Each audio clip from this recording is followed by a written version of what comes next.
in the entire world. And it was created by my predecessor, whose name is Richard Pym, the man who's written on the back of the map that you guys might have. And this was the last of the 3 follies that he built. After he built the stone tower at the beginning, the bottle dome, and then finally this clock. And he built this between 2010 and 2013, to the best of my knowledge. He ran it for about 6 years, perfectly okay. Then it ran into some difficulties and it stopped working. COVID came along, so we didn't fix it during COVID. And then my wife and I bought the property from him in 2021.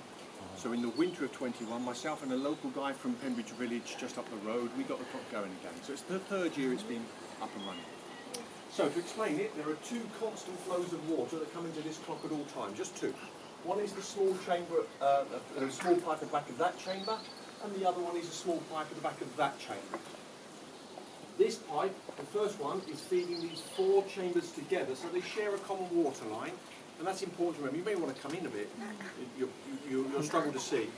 But that's a common water line, and that's the cuckoo mechanism. This pipe is only feeding this chamber, and this is the clock mechanism. So I'll start with the clock first. It's very straightforward. All the time that the water's coming in, the water level is going up. The big green float will rise up with it. And this hammer is the counterweight to the float. So as the float's going up, the hammer's coming down. And the 2 are connected by a wire that goes up and around the clock mechanism. So all the time that the float's going up and the hammer's coming down, the clock is going. The speed at which it goes is simply determined by the amount of water I've put into the back there. But the water level can't rise forever because it'll just flood. It has to reset itself. So what will happen is it'll take about another, I'd say 35-40 minutes to go from there up to the top of that water mark, in line with the top of that siphon pipe. It comes out of the siphon pipe and starts to fill that green bucket. And when the weight of the water in the bucket exceeds that cylindrical counterweight at the back, the bucket will drop down. It will take that pin with it, which will open that valve, and all the water in that chamber comes gushing out. It takes 90 seconds to empty the chamber completely of water, but a further 90 seconds to fill it back up again before the float gets buoyant again to start to move. The significance of that combined 3 minutes is for that period of time the clock stops. The clock only goes when the float is going up and the hammer's coming down, not when it's on reverse on the reset or static waiting for buoyancy. So what I'm doing is I'm just adjusting that water flow at the back to catch that time up progressively during the course of the hour, with the aim to be accurate at the top of the hour when people are here to see the clock do its thing. It was out somewhat, so I need to put a bit more water in. So in effect what I'm doing is I'm running 60 minutes of water through the clock in 57 minutes. That's in effect what I'm doing. All right? So if we talk about the cuckoo part, there are 4 chambers, and inside each one is an open, empty coloured cylinder. So they're open at the top so they can be flooded, but they're currently empty so that they rise up as the water level takes them. And they keep on rising until they get to these pieces of wood that you can see protruding down at different levels. And when the cylinder hits that piece of wood, of course it's a physical barrier, it can't move any further, but the water will just carry on, cascade over the top of each cylinder, flood them and make them drop. And when they drop to the bottom, they each do something. The yellow one will open the doors, red will bring the cuckoo out, the black one will make it sing, and then finally the green one will put the cuckoo back and shut the doors at the end. That's what you're going to hear and see over the next 6-7 minutes, something like that. Now, the way that Richard had it working, the first one to go would be yellow followed by red, which seems logical. Yellow, doors open, red, the cuckoo pops out. It's the right order. The thing is, he had the doors opening at 8 minutes to the hour, and then the cuckoo came out 3 to 4 minutes after that, and then it sang 3 to 4 minutes after that on the hour. So when I got it going again, I did have a problem with that. 8 minutes to the hour just for the doors to open, nothing else to happen. It's a bit underwhelming, really, isn't it? But it's also not how a cuckoo clock ought to work. The way they're designed to work is doors open and the cuckoo come out at the same time, because normally the cuckoo is on runners attached to the door opens and brings it out. That isn't the case on this clock. So that's what I wanted it to do, and I want the cuckoo to come out much closer to the hour. I aim from anything from 2 to 4 minutes before the hour to get the cuckoo out. All right? Now, the reason why he had a 3 to 4 minute gap between those 2 events wasn't, if you like, his desire or his plan. It's the basic science on this thing. And you're about to see it now. If you look, this red one is now filling up, but look at the water level on the yellow one, across all 4. But if you look at it on the yellow, you're going to see there's a displacement effect, water goes in, air comes out, and you can see that the whole lot has dropped. So what has happened is, when the water has gone in, it's fed from the common water level across all 4 chambers, because it's a common feed coming in. So the net result is that the water level across all 4 chambers drops about half an inch. So the 3 to 4 minute delay is the time it takes for the water to climb back to where it was in order to flood the second cylinder. Okay? Just bear with me 2 seconds.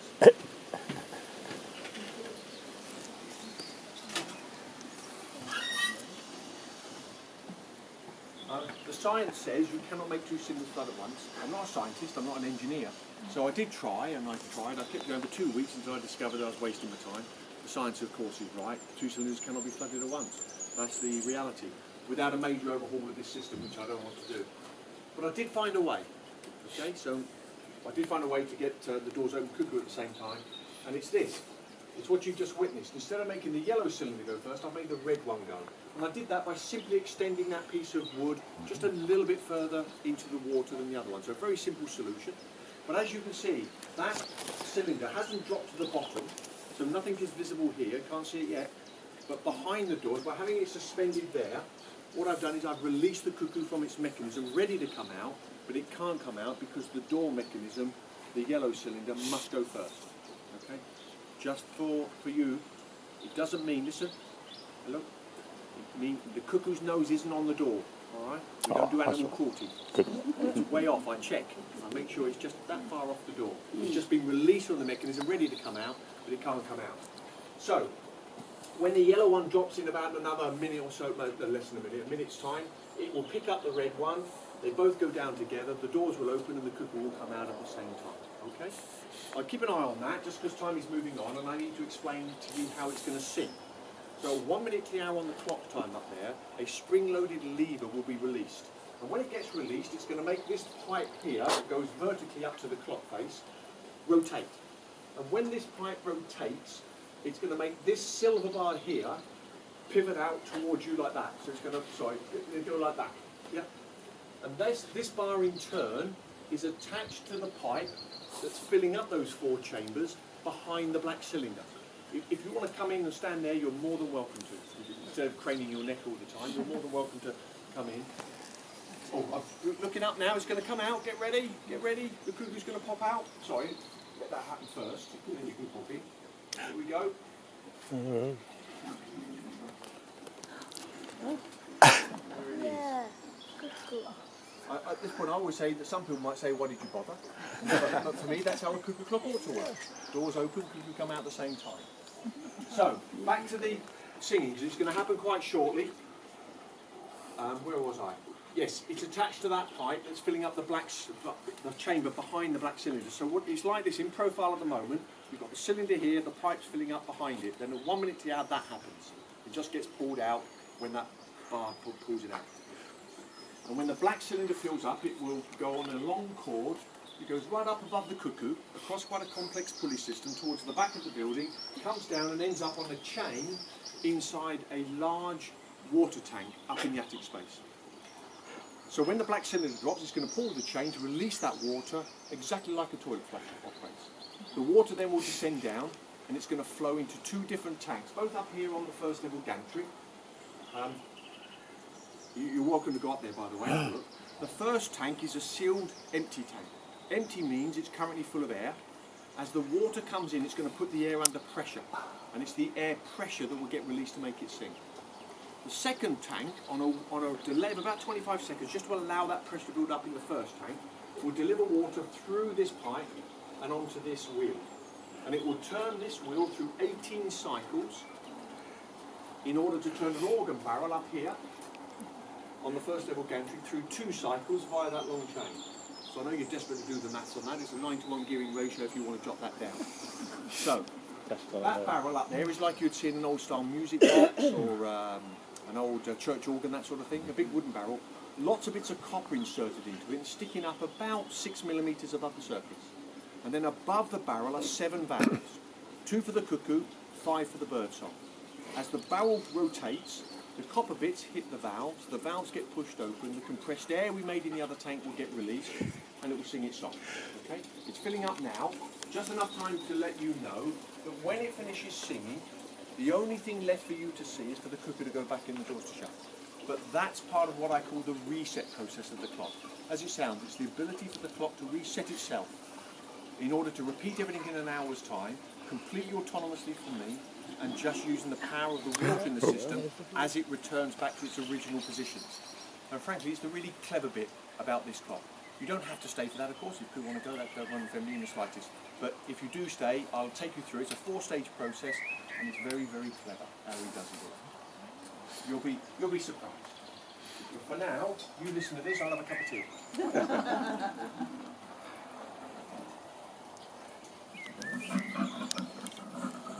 water, look in the water, I'll be as well.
We're halfway through. We've done 9 turns on that wheel, 1 turn on the barrel. To make the cuckoo sound, this one, it's relatively easy. That's just air blowing through 2 wooden flutes. But to make that sound, the bird song, to make that high-pitched note and the warbling sound, what is happening is the air is blown through flutes playing in water. So they're sitting in water, and it's the water rippling and the air blown through it as it ripples that makes that warbling sound on the high-pitched note. It's like, you know, the kids which in my house used to disappear very quickly because they always blow too loud and it becomes a high-pitched squeal. Anyway, that's what it is.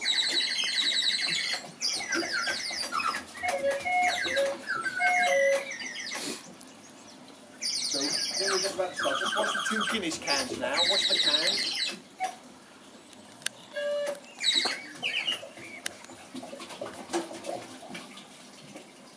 Started the reset. And the first stage of reset is to stop the wheel at the end of the 18th turn and the barrel at the end of the 2nd turn. I can tell you that's exactly the end of the 18th turn, just there. And you can see what's happening. The water's no longer coming off here, it's coming off the top of the can. All right? Before I can explain that, the second stage is going to happen, which is to put the cuckoo back and shut the doors. You can see this now, you can see all of this frothing around, and that's because there's a large quantity of water coming from that pipe at the back, flooding those 4 chambers very rapidly. And it's about to sink the green one. Get ready, looking up, look up. The cuckoo's going to go. Keep looking. There we go. So that's the second stage of putting it back. Before I explain those 2 stages, just some observations of what's happening now. So look, this water is still coming off the can. Even when it stops coming off the top, it'll be coming out of a hole in the bottom. It will have only emptied the tank that previously fed that wheel when those 2 cans split back in about 25 seconds, 30 seconds, somewhere around there. But in the meantime, look at this. This water level is going up and up and up because that water's still flooding in from there. But you can hear that spluttering? You hear that? That's because that water level has gone way above this siphon pipe. So this siphon pipe has now been activated, but it's got to clear the air out of it first, and that's what it's doing. So as a result, that's just finished. More water was coming out than coming in, and as a result, the water level was going up. But now, it's changed. There's more water, sorry, you have all that. More water is now coming out. You can hear that. It stopped spluttering. It's under full flow. More water is therefore coming out of this siphon pipe than is coming in. This water level reached its peak of there, and it's now dropping. And all of the water in those 4 chambers is now going to empty all the way down by going up this siphon pipe out into this trough. It's a miracle. So let me go back and explain it to you, how he does the whole thing, because they're just observations. So the first stage, as I mentioned, stop the wheel at the end of the 18th turn. He does it like this. At the end of the 2nd turn on the barrel, there's a little bit of gearing, like a bike chain. And it comes up and it lifts a camshaft, a finger of metal. And that finger of metal lifts up this cord that causes those 2 cans to flip. Okay? But that mechanical lift only lasts for about 5 seconds. As the barrel passes, it then drops it because the barrel's moving. But in that 5 seconds, this must happen. When the cans flip, they rotate this bar here that runs through this box. So when it rotates, it opens a flat valve inside of that box. So that flat valve is in that position when it's singing to allow the water to hit the wheel.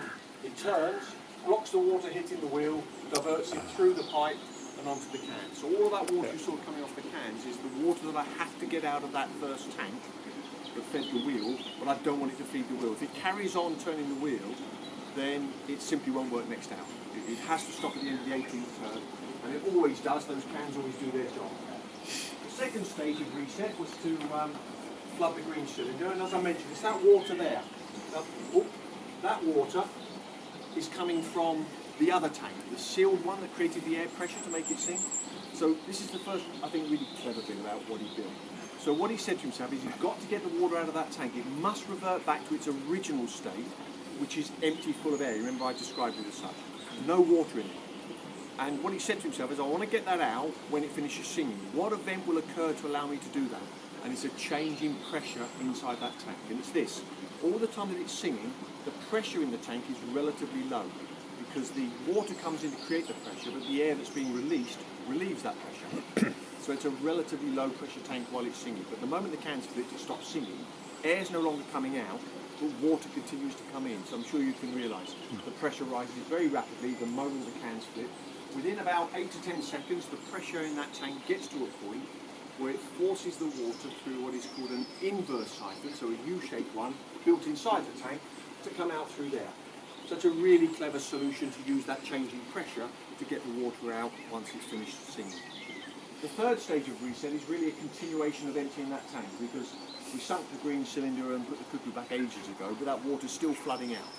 What I found when I got this going, if there's any water left over in that tank, just even half an inch or more, when the next lot of water comes in, it's too much water, too much pressure.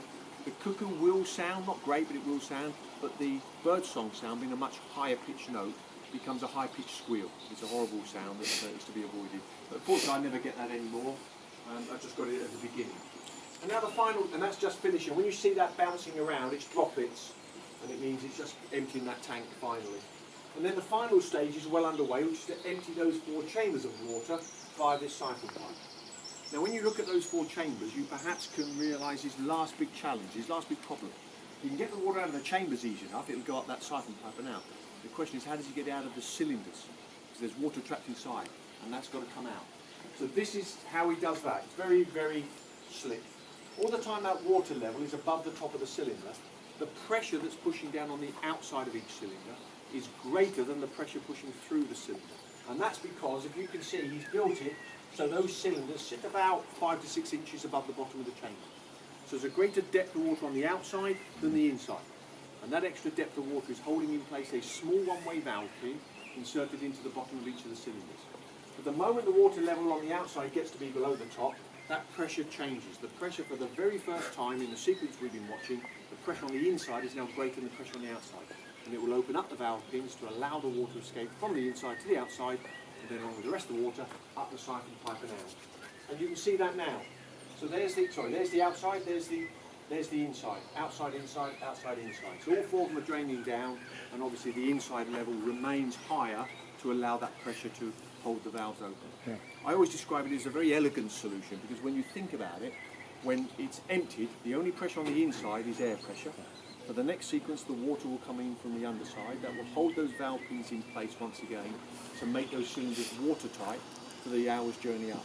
So they're watertight when he wants them, but he's created it so that they will release the water at the point that he wants to get it out. Really, really clever stuff. The final thing is just this siphon pipe. So I'm not an engineer, as I said, and I always marvel at it. The flow rate on it is virtually the same, even though we're right down at the bottom on the water level compared to when it was up there. And the significance of that is, the moment that pipe cuts off, we start the next sequence. So it's draining out now. Remember what I told you? That's a constant inflow pipe. So the moment that pipe stops, I can see it. You may not be able to from back there, but that water level is already on the rise the moment it cuts off. And what I've done is I've set that flow rate to that constant inflow pipe, so that 5 minutes to the next hour, the red cylinder will suspend in the water. 3 minutes later, the yellow one will go. Take the red one with it. The doors will open. The cookie will come out. And you guessed it. Yeah. The whole process repeats itself all over again. And that, Brilliant. to my mind, is the genius of what he built. The ability for this clock to complete that cycle and redo it all again, having returned the water back to its original position. So that's it. That's how this thing operates.